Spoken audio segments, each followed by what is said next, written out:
Hello everyone, I am Dr. Amritavalli. I am going to take about file handling in programming in C, Unit 5. Unit 5 consists of console input-output functions, disk input-output functions, data files and command line arguments. So first we'll see about std in, std out and std error. So these three are available in a header file called stdio.h, programming in C. We need an input or output or an error. Okay, so the input will be actually received from the keyboard or the mouse. Similarly, output will be on the console and standard error will also be available in the monitor. So we'll see about some of the input output functions that are related to standard input and output. So first we'll see about formatted console output. So from the name we can understand that this is an output. It is a way to express the output to the console which is in a formatted way. To do this, we have a function called printf in stdio.h.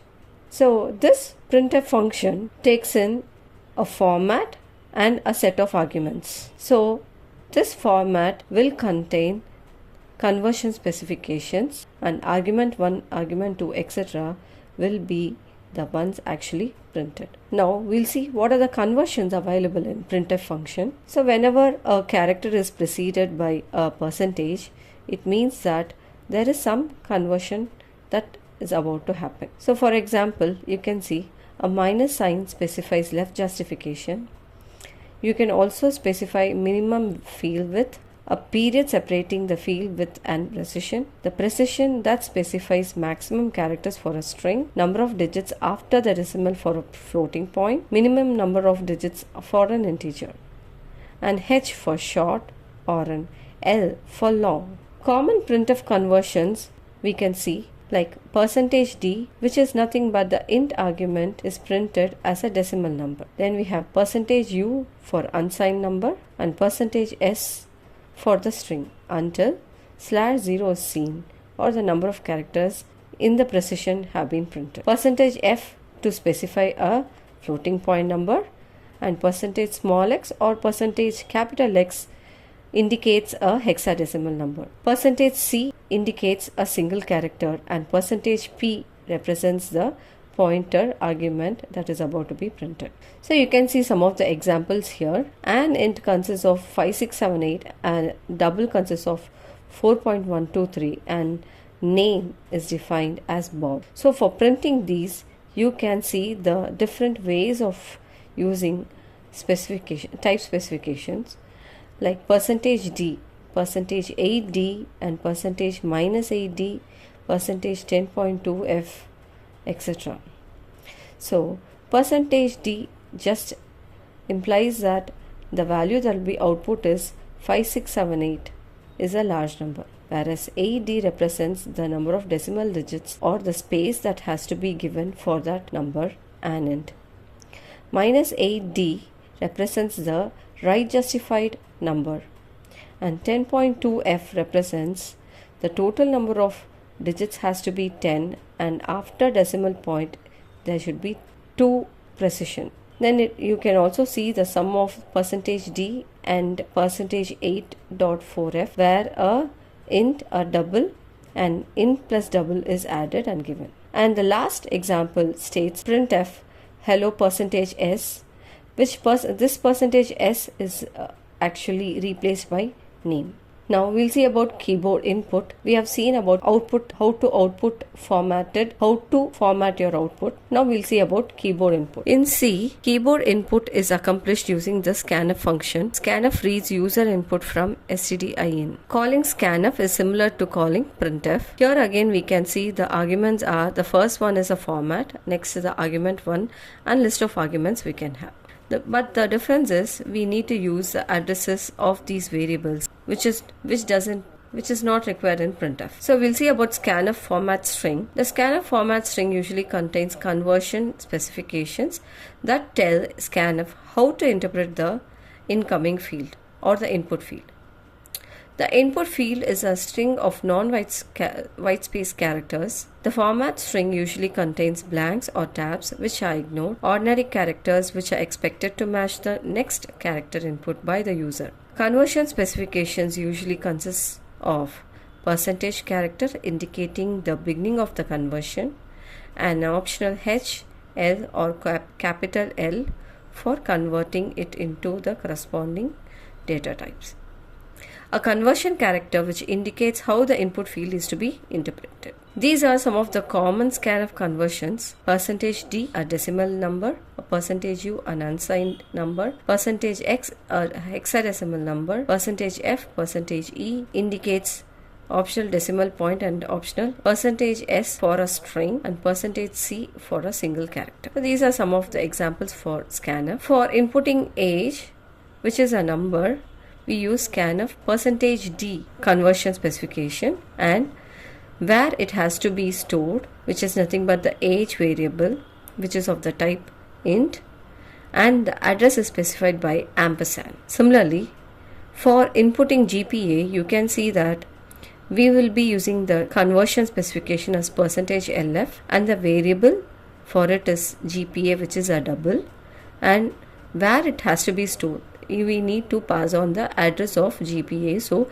GPA is preceded by ampersand character. Next we'll see about text file input output. So reading and writing from or to a text file is similar to getting input from std in with scanf and writing to std out with printf. Reading data from text file is accomplished with the function fscanf.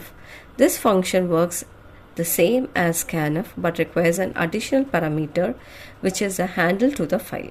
Similarly, reading a line from the text file is accomplished with the help of fgetS function. This function is similar to getS but requires again a handle to a file and a maximum character count. Similarly, we have fprintf, which is similar to printf. Again, read this also requires handle to the file to be read. Now, what is this handle? So, this is nothing but a handle to the actual file. We use a function called fopen and fclose. This fopen returns a handle to the file as the type file pointer, which is a pointer to a file struct, which is then used as an argument to fscanf, getS, fgetS, fprintf and fclose. The return value of fopen should be checked to ensure that the file is in fact opened. So this is how fopen function works. Fopen requires two parameters. First, the name of the text file, and the second one is the mode. The mode is nothing but in which way you are supposed to open this file. Whether you want to read the contents of the file or write the contents of the file or append the contents, or you want to do reading as well as writing, or creating a file for reading and writing, or open or create file for reading or writing at the end. So each one is given by the corresponding letters. R stands for reading only, W stands for writing only, A stands for append, R plus stands for open the file for reading and writing, W plus stands for creating the file for reading and writing. If the file exists, discard its contents, and A plus is used to open or create the file for reading or writing at the end. So this is an example here. So in this example, we will create a file named new.txt for reading.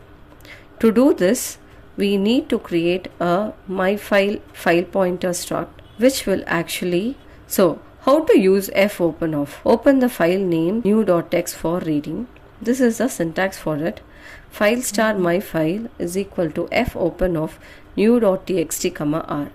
So this means that this new.txt will be opened in the read mode, and if this fopen is successful, it will return a file handling pointer to the variable called myfile, which is of the type file pointer struct. If fopen of fails, the special value null is returned. All calls to fopen should be checked because sometimes it might fail. Before starting with manipulation of the file, we have to first check whether the returned handle is not a null. So that is what is shown here. So if myfile is equal to null, then we need to handle that error. Next we'll see about fscanf.c. This fscanf, as it is very similar to scanf of standard in.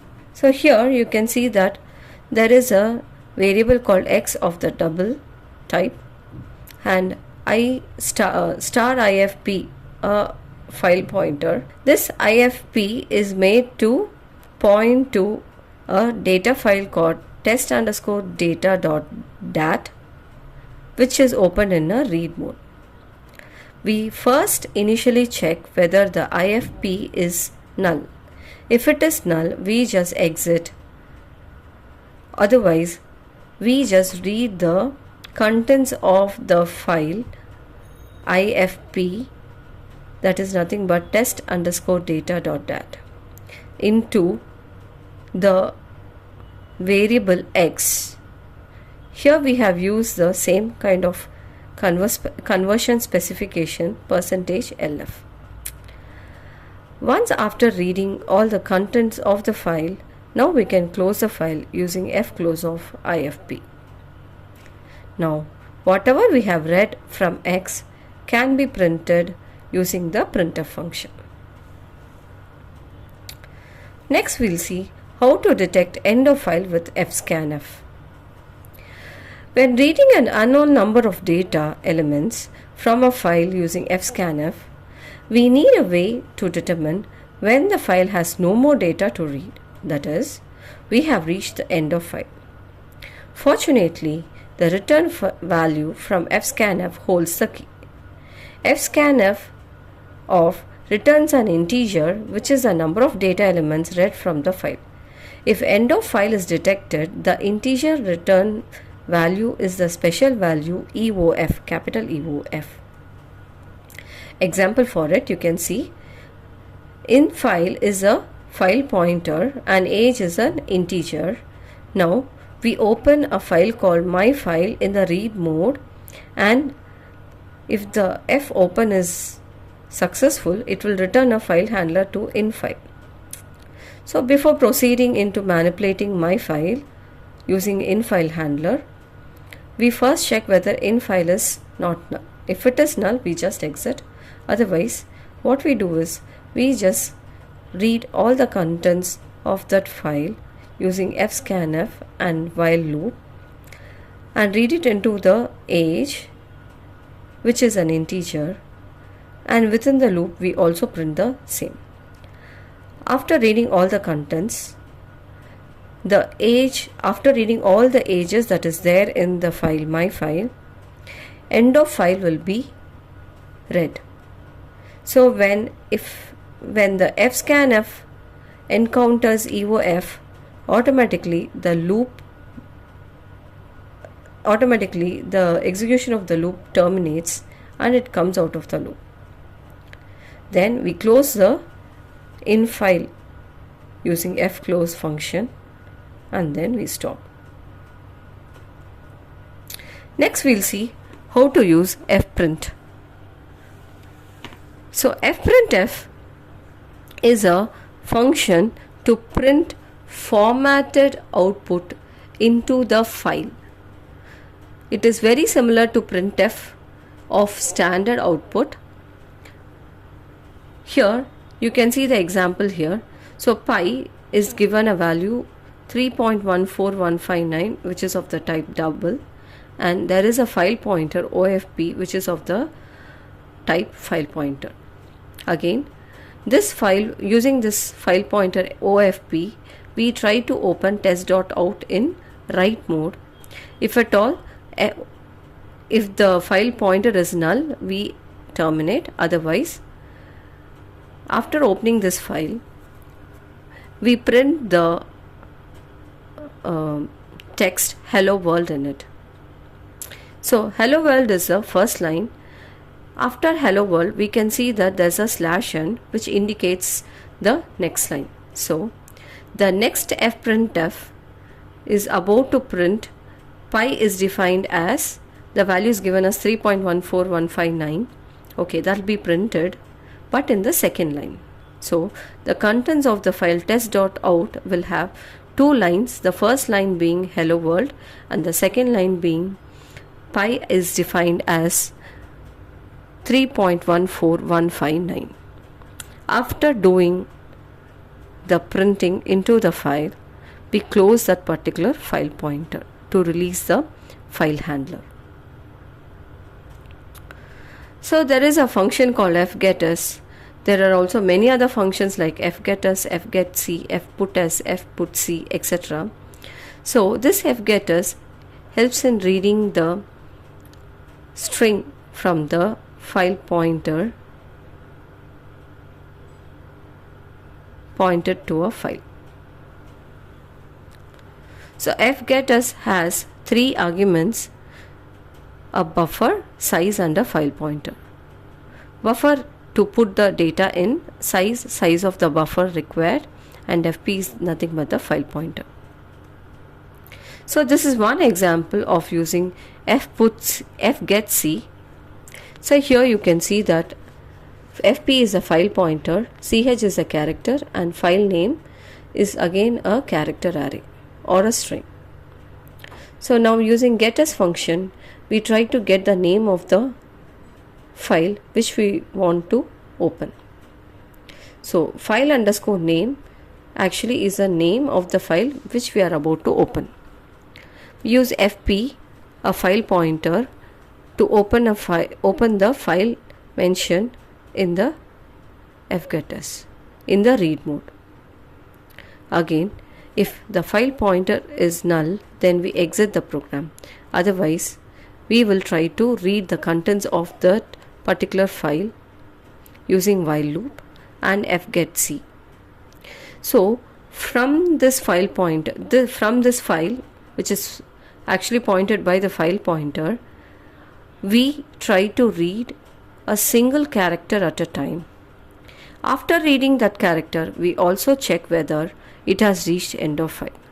If it has not reached end of file, then we print that particular character using printf %ch.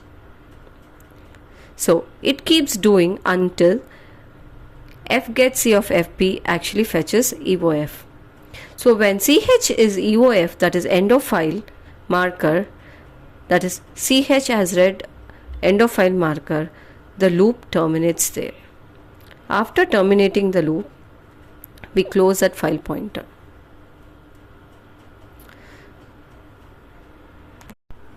Now we'll see another program to read the contents from a file and print the same. Here again we have used a file pointer called fptr of the type file pointer, and there is a sentence of 1000 characters. We again try to open a file called mydata1.txt in the write mode. If the file open is successful, it will return a file pointer to the variable fptr. If the fptr is not null, then we proceed with the program.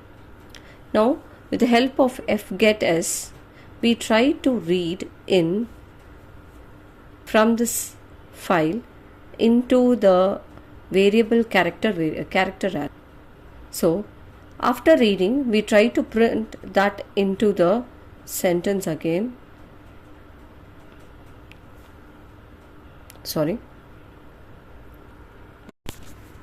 Now we'll see a program how to read contents from a file and print the same.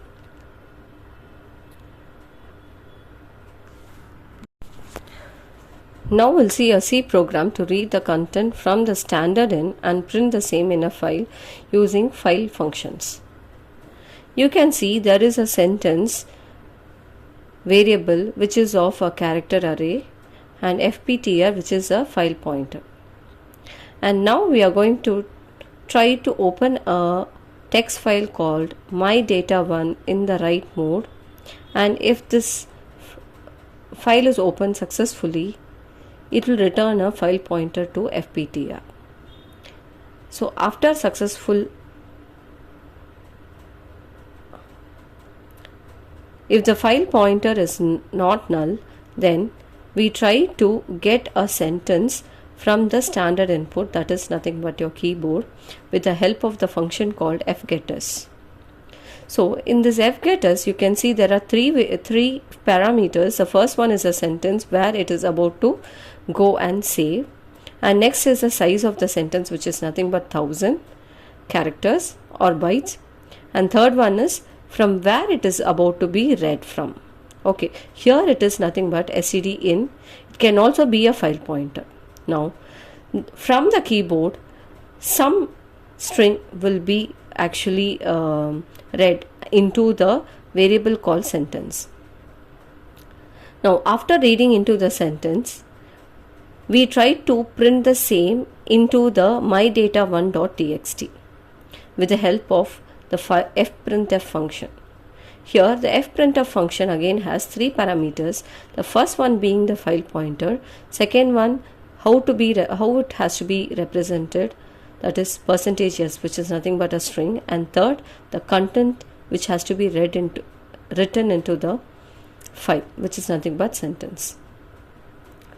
After successful writing into the file, we can close the file pointer. Next, we'll see a program to read numbers from a file and find their sum and average. You can see a file pointer input, then term, sum and n, which are nothing but integers. Sum and n are initialized to 0. Then we have average variable called of the type float.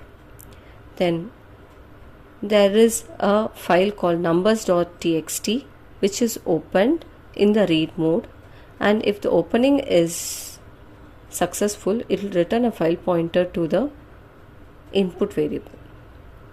Now if not end of file, this is another file function which can be used to check whether the end of file is not reached. Okay, if not end of file of input, we can actually read the contents using the fscanf function.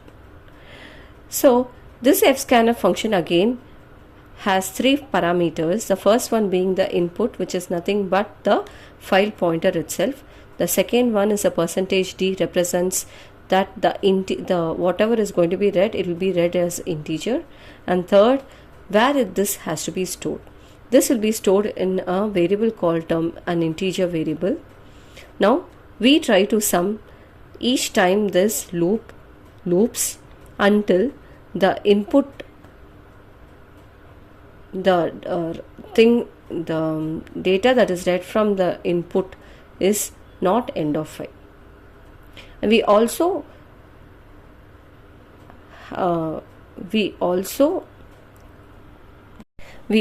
keep track of the number of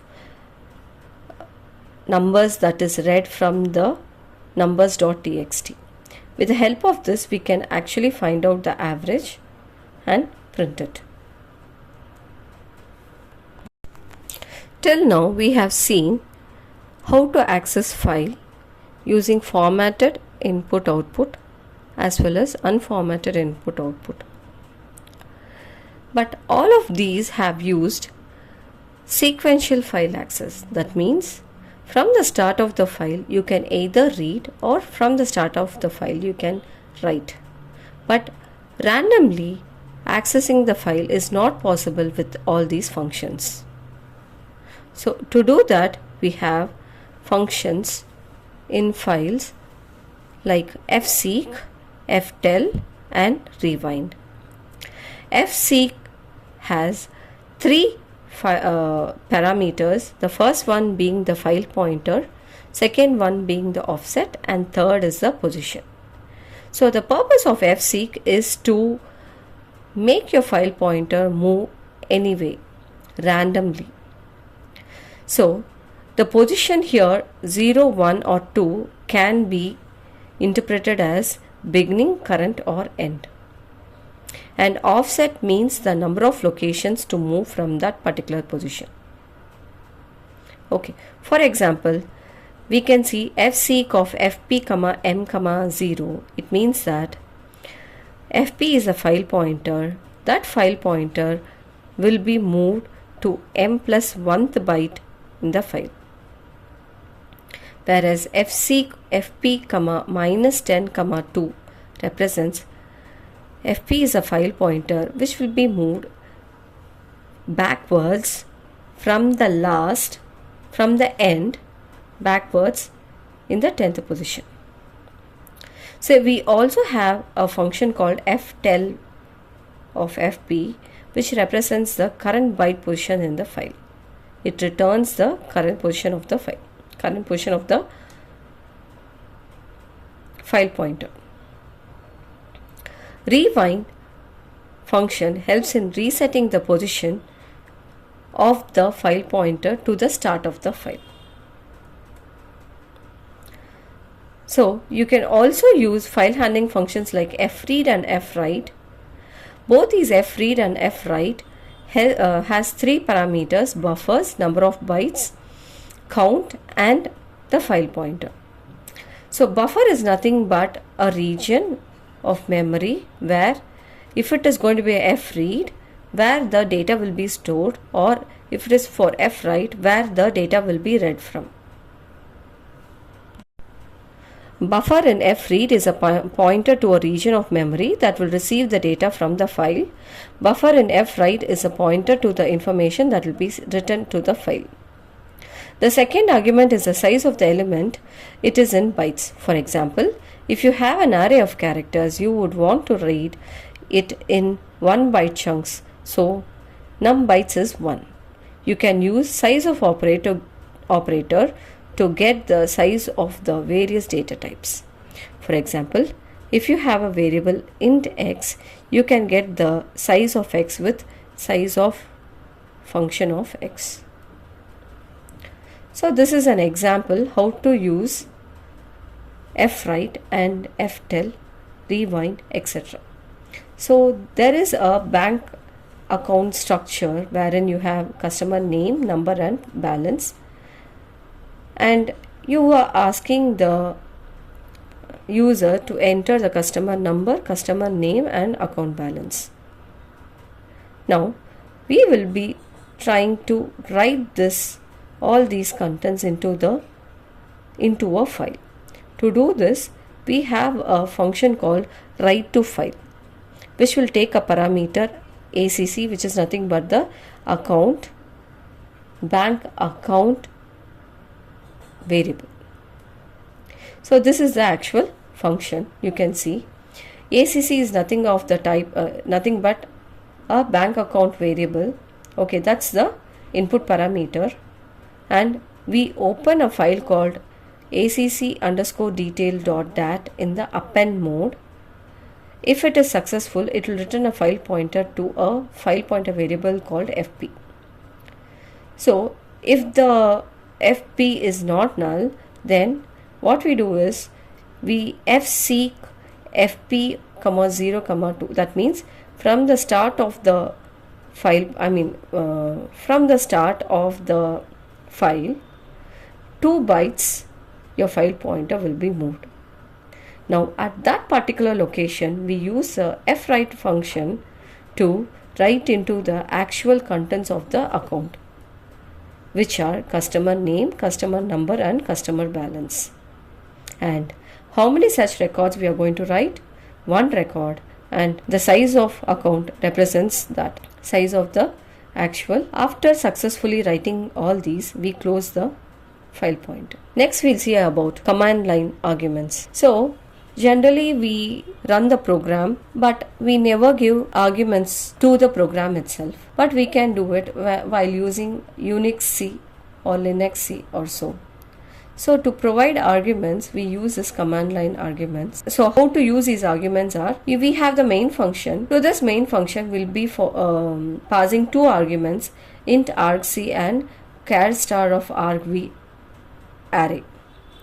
Argc is nothing but the count of number of arguments which we will be passing on, and argv array is nothing but it defines an array of pointers to characters. argv of 0 is always a program name. argv of 1 to argv of argc minus 1 gives the other arguments as strings.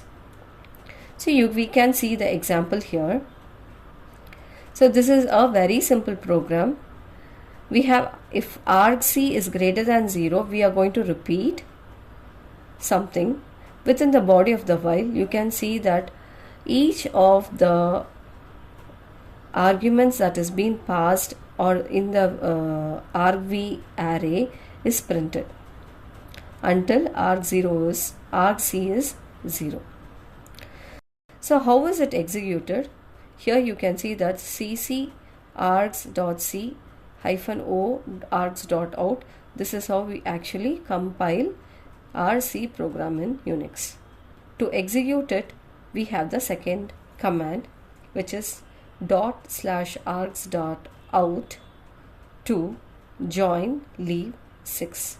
After execution, you can see the output as 6 leave join to ./args.out, which all these are printed because of the execution of the while loop.